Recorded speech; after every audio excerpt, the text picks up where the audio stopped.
The clamor by organized labor in Nigeria for an increase in the minimum wage, which determines the take-home pay of the average Nigerian worker, has been ongoing for ages. The clamor is given greater credence by the fact that the public sector worker in Nigeria is paid on the basis of 18,000 Naira minimum wage, one of the lowest in the world, an exact contrast to the country's political office holders whose statistics say are among the highest paid in the world. Against this backdrop, the country's labor union, the Nigerian Labour Congress (NLC), insists that both states and federal government must pay workers 30,000 Naira as minimum wage, a figure the governments involved are still foot-dragging on. Judging from the peculiarities of the internally generated revenue of some states, what's the possibility of paying the proposed wage bill? While the federal government could pay the federal civil servants, some states says they cannot pay because they don't have internally generated revenue.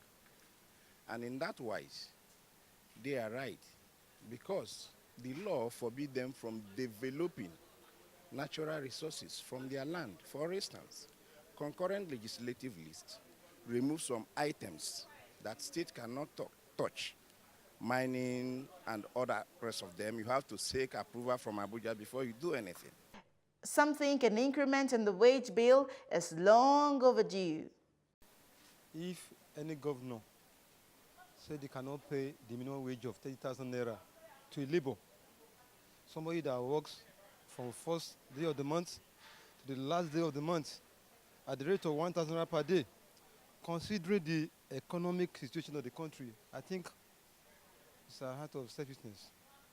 It is very sustainable, as poor as those states claim they are.